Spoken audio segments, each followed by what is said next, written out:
story. What's going on? You were evacuated a couple of days ago from Estacada? Yes, I was just north of Estacada, and now I evacuated to a home. This lovely woman, Jody, put me up. I've never met her before, and while I was at her house, she took off to go rescue animals and people from the fire zone. So I assisted her. I've been with her for the last 5 days. We've been going in and out of the fire zone, rescuing animals and people, taking the animals to rescue shelters, and providing information, as much information as we can to other people about the resources we have available. Food for animals, shelter for people, and food for people. What are those resources? Where are they? Where can people go to? There's Cowgirl 911 on Facebook is a good resource. If you put the information there, if you need assistance in any way, shape, or form, post there and people are running around to assist. And there's also another Facebook group. I have a personal number that we've been using as well. And we've been trying to get as much information out there as possible. If you want the names of these rescues, they'll be posted on these websites. And tell us about your experience. You left an area that was totally on fire. Yes. My vehicle broke down and then the fire started and I needed to evac. I got out of there. It's kind of rough, you know, you're leaving everything behind, of course, but the most important thing is to help others while you're in this situation. You got to remember not to spread the hate and spread the love. Like, we have people out there, these militias, people are misguided in their thoughts of these militias because of all of our politics nowadays. These people are just trying to protect their homes. They're scared. And we have to remember that. We're there to help them and not pressure them or make them more afraid than they already are. So what exactly do you mean by that? Militias, people trying to protect their home, or people getting confused about who they are? Pardon me, sir? So exactly what is happening? People are scared of what? Well, we have a large influx of vehicles coming into the fire zone as people are trying to evacuate, and people are seeing this as they're leaving. They're seeing all these vehicles they don't recognize. We're looking at small communities who know each other. So when you have vehicles running past you, and you could be a looter, you could be there to help, they don't know. So these people are scared. They're losing their homes, they're losing their community. They're trying to band together and do as much as they can to keep themselves safe and the people in their own community safe. So I wouldn't judge these people in a harsh way. Smoke inhalation causes irritability, paranoia, and aggression. These are things that we know as from science. So who are the people coming into the fire? Some of them are there to assist with evacuations. Right. Others are there to help rescue animals. And then we also have people coming in doing bad things.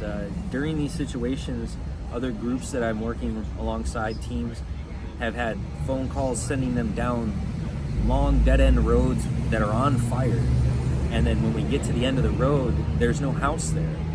So, and then we also have mass confusion then. Mass confusion. We also have horrible things happening. People are telling me stories as we're helping them evacuate about how there's, you know, people, unfortunately, two bodies are in a ravine right now because these people were pouring gasoline on a barn and the homeowners were still home and they saw them pouring the gasoline.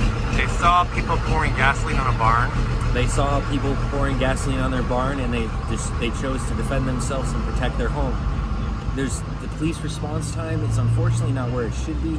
I have noticed in the last 2 or 3 days, more like the last 2 days, the police presence has influx, which is an amazing thing because it's keeping people more calm.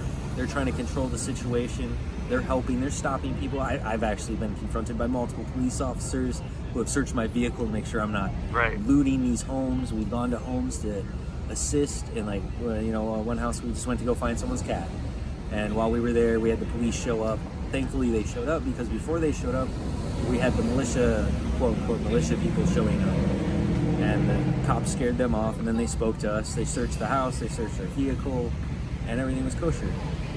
And I know no one wants to believe in the blue right now, but these officers are there to help. They're here to save what little remains of our society at the moment. We're falling apart as a country, and we need to come together and be one. Like this is a moment where we should all stand together instead of fighting. And these little, what's the even word? Prejudices that we have going on with each other shouldn't be there. Like biases or prejudice? Bias and prejudice, okay. Yes. We have people going in here to help, and we also have people going in there to do horrible things. And we shouldn't be fighting against the people trying to help. And Is it hard to distinguish though? Extremely hard to distinguish unless you catch them in an act of doing something. We also have another group of pink hair or something, is what the police officer told me, and they're like going in and abducting animals from people's homes without their permission. And to try to save them? In their eyes, they're trying to save them, but some of these people are home. Like, they're taking these animals from people that are still there. Like, our groups are going around trying to find the animals that are being left behind. Right. We're getting, like I said, that Cowgirl 911, very important. If you put a post on there about any animals, and we can take everything from livestock, like horses and cows, down to cats and dogs. And even someone has a Gila monster that we saved. So we're doing our best, and that's all we want to do is help. So what's the status of your residence? My residence, I'll be able to check on that today. I'm going to get a vehicle right now so that I can help further with the rescue effort. And I'm going to go check out my home later tonight when I have time. And it's near Estacada. It is near. Okay. And that is the area I'm going in, so here we go. Well, take care of yourself. Thank you for sharing your story. Is there anything else that we should know about as far as where to help out? If you're going to help out, make sure you're being helpful and open-minded and understanding of the people's situation that you're trying to help. That's really all I got for you.